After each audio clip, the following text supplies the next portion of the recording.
Hello friends and little children.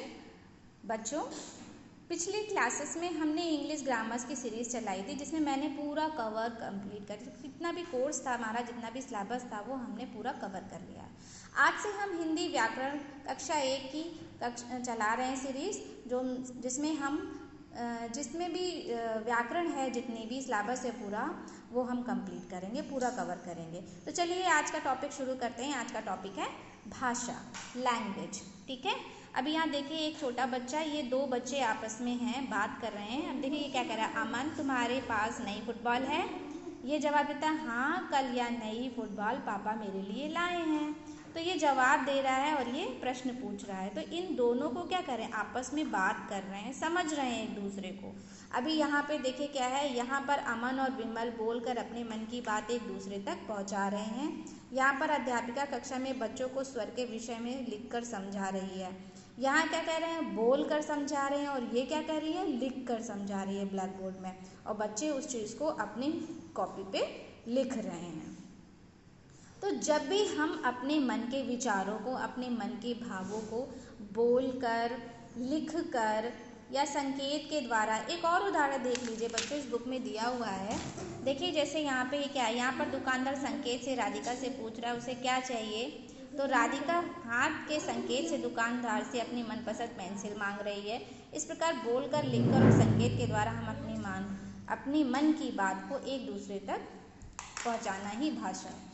अब देखिए कभी कभी बच्चे घर पे भी होते हैं, हमसे कहते हैं मम्मी मुझे ये चाहिए। कुछ बच्चे ऐसे होते हैं जिनको पानी चाहिए, तो नहीं बोल पाते हैं, तो वो क्या बोलते हैं कि ये चाहिए। तो जब कभी ऐसा होता है तो वो क्या कर रहे हैं, संकेत के द्वारा समझा रहे हैं, और हम समझ भी जाते हैं कि उन्हें संकेत के द्वारा क्या चाहिए। टीवी देखते हुए बच्चा कभी कभी हंसने लगता है, तो वो कुछ ना कुछ समझता है, तभी तो वो हंस रहा है, यानी मन के भावों का आदान प्रदान हो रहा है। घर में जैसे मोबाइल फ़ोन है, बच्चे क्या कर रहे हैं, या हम ही हैं आपस में बात कर रहे हैं, तो ये मौखिक रूप हो गया। फ़ोन आता है, फ़ोन में बात करते हैं, तो वो क्या हो गया, मौखिक रूप हो गया। एक व्यक्ति सुन रहा है, दूसरा व्यक्ति बोल रहा है, अपने मन के विचारों और अपने मन के भावों को आपस में बात करके समझा रहा है, यानी एक दूसरे की बात आपस में समझ में आ रही है। ठीक है, तो इसे ही हम भाषा कहते हैं। अब देखिए जैसे ये दे दिया गया है, अपने मन की बात को एक दूसरे को बताना या समझाना ही भाषा है। ठीक है, तो भाषा के 3 रूप होते हैं, मौखिक भाषा, लिखित भाषा, सांकेतिक भाषा। मौखिक भाषा में देखिए मोबाइल से आपस में बात करना, ये मौखिक भाषा हो गई।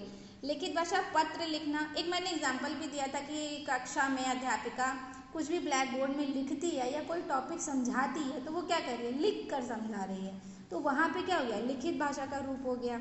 सांकेतिक भाषा संकेत के द्वारा। सबसे अच्छा उदाहरण है ट्रैफिक लाइट। ट्रैफिक लाइट जैसे ही होती 3 होती है ना, रेड, ग्रीन, येलो, जैसे जैसे जलती हैं वैसे वैसे सभी लोग समझ जाते हैं कि उन्हें कब रुकना है, कब चलना है।